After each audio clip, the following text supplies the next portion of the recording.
Hi guys, the Spanish Grand Prix. I told you after the Imola looks like one of the best Grand Prix. We are going to have some best Grand Prix this season. The overtaking was outrageous. We had fun from beginning to the end. It was never a dull moment. The drivers gave a good account of themselves and it was interesting. Welcome to my channel. Thank you for you guys keep coming up, chatting on Instagram, few chats on YouTube. Please, let's keep this up. Let's build this community. Let's go as fast as possible to the next 100,000. I'm expecting you guys. Let's go. Let's keep sharing. First, I would want to wish Lance Stroll a speedy recovery. I don't think he should get back as soon as possible in Canada. He needs some rest. He's gone for a wrist surgery. He had an accident during the qualifying in Singapore in 2023. He was unable to race, and a week later in Japan, he came back.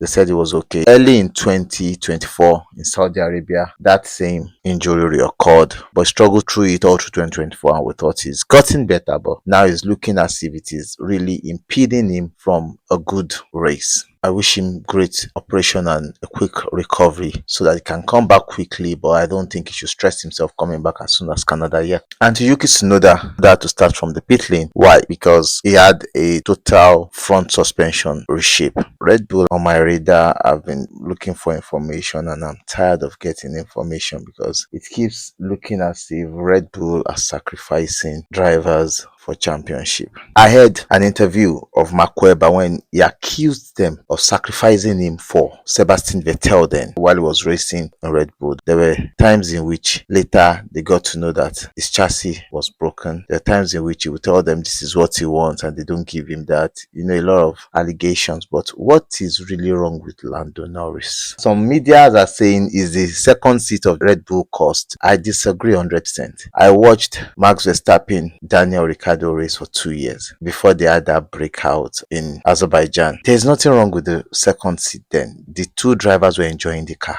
The problem Red Bull were having then was engine. They used Honda, they used Renault, they went back to Honda. And now every driver that has been coming has been having issues. The only best driver I've seen they've had in recent time in that second seat was Sergio Perez. And qualifying yesterday, Yuki Tsunoda made a lot of complaints. It was not worked on. And you know, to me, I think there's a lot of compromise. Also, Chris Horner have always said it that they need the second driver to help Max Verstappen win and to also get points. So if that is their goal, I think it's going to be a messed up goal all through because now the car is not even fast. Max Verstappen is getting frustrated because he's sacrificing everything and is really under pressure in that car, and Red Bull are not seeing that. To the race started good and we saw Max Verstappen jumping Lando Norris. Lando Norris had a bad start. Lewis Hamilton also had a bad start and he was able to pick the second position, but Lando Norris, understanding that they have a fast race car, allowed him and he came back, overtook him, which was a nice one. And the plan for Red Bull was a three-stop strategy which would have worked out better for them up until Kimi Antonelli's breakdown and everything went conspiratory for them. But up until that moment, Max Verstappen and the Red Bull had a good strategy that they were running, and when the incident happened, everything just went haywire for them. Yuki Tsunoda had a good race, started from the pit lane, came in with some good decent points, but let me quickly move to Ferrari. What a race for Charles Leclerc, coming from 7th to 3rd. Don't know what was happening to Lewis Hamilton's car, but he had a bad start, picked up,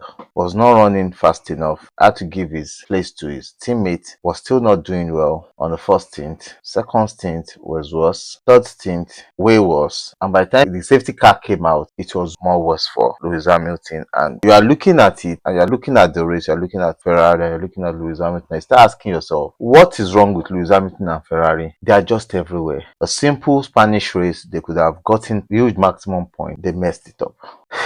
Number one, the strategy to pit Lewis earlier in the race. He asked, why are you guys pitting me? Because he's under pressure to cover up for those that are behind him. Who were those behind him? George Russell. He was no more under pressure from George Russell. He was like 2 seconds ahead of George Russell when he pitted. Antonelli was not putting him under pressure. Isaac Hadjar was not putting Lewis Hamilton under pressure. So why did they have to pit him then? I thought they were doing a two-stop strategy. Make him go long, change to mediums or to soft, then back on medium, But I think on Lewis Hamilton, they messed their race up. I'm still thinking probably it's still the right of the car, because when you look at Lewis Hamilton's race, at the point whenever he's turning, the rear of the car is dangling up and down. Maybe the solution is to get that rear sorted out by Silverstone, which is still like some races to come. And do Ferrari need to wait till that time? Charles Leclerc said he knows what is happening, because Charles Leclerc had a very good first stint, unlike his teammate. But from the second stint and third stint, he had the same progression with his teammate. But Lewis Hamilton's stint was just way worse than his teammate Charles Leclerc.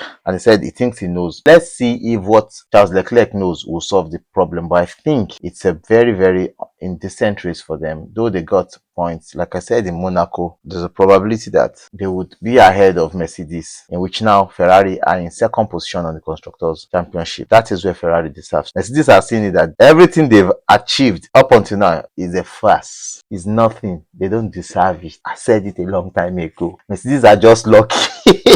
They are lucky that Ferrari and Red Bull are not maximizing their performance. That's why Mercedes were second. I said it. Now they are seeing that even the upgrades they are bringing is rubbish. So I think Mercedes now needs to wake up, because George Russell said that they have a long way to go. Let me move straight to Max Verstappen. Great race for him. The last 3 to 4 laps of the race, he messed it up himself by getting angry. Max Verstappen is a wonderful driver. Have all the rules in his head. He knows everything he needs to know. But his anger issues always mess him up, and this race was no less. Yes, the team helped him mess himself up by giving him their tires, because they didn't know that there will be a safety car. Why not leave him on the track with those tires and let him fight and come in third or fourth? Don't even know if there are more penalties coming for him, because he's gotten a 3-point penalty on his license, and that is not speaking good for him. I think Red Bull, Max Verstappen are shooting themselves in the leg. They are already looking out of the championship. 49 points behind Oscar Piastri, 39 points behind Lando Norris. And this year is going to be way worse for them. They will have more opportunity to develop the car next year, but where are they going towards? They don't know. George Russell, good race, but like I said earlier, Mercedes have seen that they are not there at all. Now we are now seeing a new problem for Mercedes. In the last 3 races, we've seen 3 Mercedes engine issues. Imola, we had Antonelli, yes. Monaco, we had Fernando Alonso, took him out of luck. Now we have Antonelli again in Spain. And Mercedes engine has been the best engine in this era from 2014 till now. Isaac Aja in the last 2 GPs, Monaco and Spain. Isaac Aja has had more points than Red Bull team. That boy is doing a good job, but my advice for Isaac Aja is he should just stay in Racing Bull. He should tell them, just leave me where I am kinging. I love what I am doing. Don't move me. I love what I'm doing. Because the moment that guy moves into that cost seat, I'm going to destroy his career. I don't know where Yuki Tsunoda's career is getting to now, or is going to, but it looks as if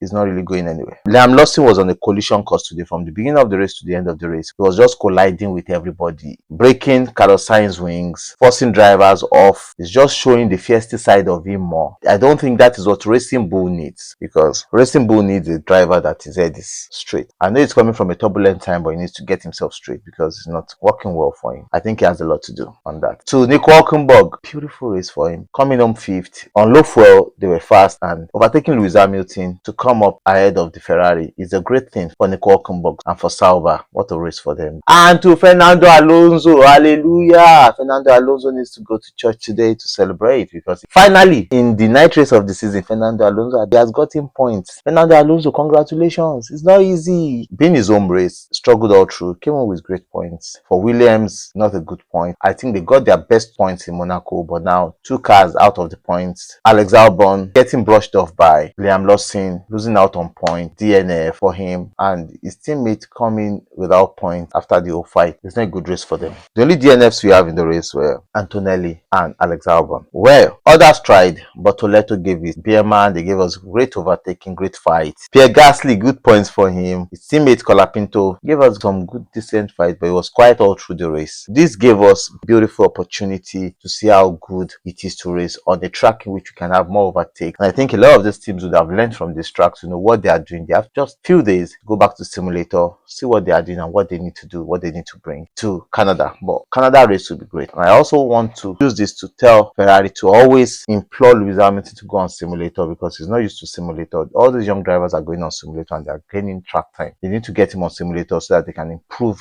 his time. He can improve himself, because he's looking more dejected than he was in Mercedes. He needs to get on simulator to learn more about these cars, because most of these guys are driving through the trouble comfortable right on simulator. So if he's able to get that, I think that will work out for him and it would help him grow. Great win for Oscar Piastri. His teammate Ford tried, but he couldn't get it. Good one for Lando Norris also, and great win for McLaren, and they are still the class of the class. So let's see what happens in Canada. First half of the season is already McLaren. Maybe the second half we can see other teams coming up with great upgrades to balance their cap. Up until Canada, catch every shot we drop for you to enjoy. Up until Canada, I love you guys. Bye.